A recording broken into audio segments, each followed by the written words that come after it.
Um, God gave me this about a month ago, but now's the time to do it, so I'm going to do it. This morning, the gist of the pastor's message at our church this morning was about faith. And this is going to come from Hebrews chapter 11. There's a lot of reading here, but there's a reason for it. It gives a lot of examples, working examples, of what he's talking about here in the first few verses. Starting at verse 1, now faith is the substance of things hoped for, the evidence of things not seen. For by it the elders obtained a good report. Through faith we understand that the worlds were framed by the word of God, so that things which are seen were not made of things which do appear. By faith Abel offered unto God a more excellent sacrifice than Cain, by which he obtained witness that he was righteous, God testifying of his gifts, and by it he being dead yet speaketh. By faith Enoch was translated, that he should not see death, and was not found, because God had translated him. For before his translation he had this testimony, that he pleased God. But without faith it is impossible to please him, for he that cometh to God must believe that he is, and that he is a rewarder of them that diligently seek him.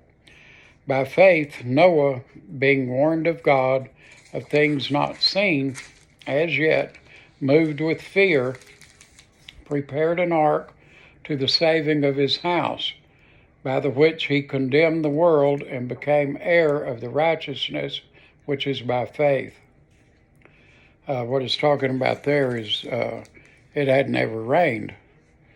And when it started raining, people were like, uh-oh, I think that crazy old man wasn't as crazy as we thought. Okay, starting back in verse 8, by faith Abraham, when he was called to go out into a place which he should after receive for an inheritance, in other words, he's going to inherit it, obeyed, and he went out not knowing whither he went. By faith he sojourned into the land of promise, as in a strange country, dwelling in tabernacles with Isaac and Jacob, the heirs with him of the same promise. For he looked for a city which had foundations, whose builder and maker is God. Through faith also Sarah herself received strength to conceive seed, and was delivered of a child when she was past age, because she had judged him faithful who had promised. God promised her she was going to have a child. She did. She was too old to have a child. She still did. Therefore sprang there even of one, in him as good as dead, so many as the stars of the sky in multitude, and as the sand which is by the seashore, innumerable. These all died in faith, not having received the promises, but having seen them afar off, and were persuaded of them, and embraced them, and confessed that they were strangers and pilgrims on the earth. For they that say such things declare plainly that they seek a country. And truly, if they had been mindful of that country from whence they came out, they might have had opportunity to have returned. But now they desire a better country, that is a heavenly, wherefore God is not ashamed to be called their God, for he hath prepared for them a city.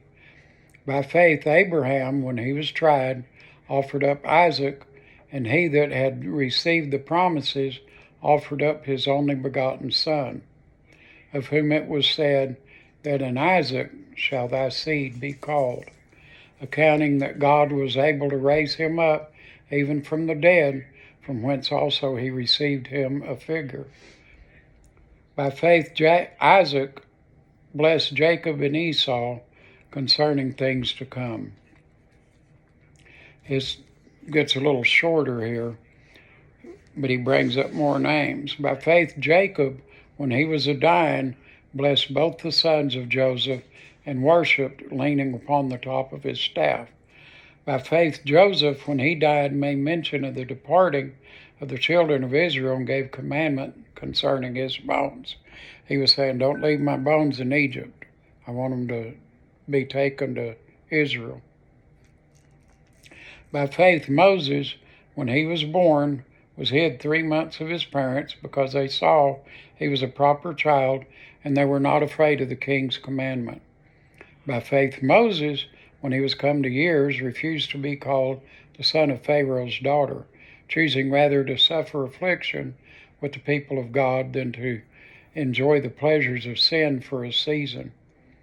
Talk some more about Moses. Down in verse 30, by faith the walls of Jericho fell down after they were compassed about 7 days. By faith the harlot Rahab perished not with them that believed not, when she had received the spies with peace. And what shall I more say? For the time would fail me to tell of Gideon, and of Barak, and of Samson, and of Jephthah, of David also, and Samuel, and of the prophets, who through faith subdued kingdoms, wrought righteousness, obtained promises, and stopped the mouths of lions. He was just saying that he didn't really have time to go through all of that, and neither do I. But the point is, faith and trust are very, very similar. And by that I mean you trust in God, you have faith in God, you trust His Word, and you believe His Word. Trust and obey. It's very, very important, because with that, God will give you all kinds of things that you didn't think were possible.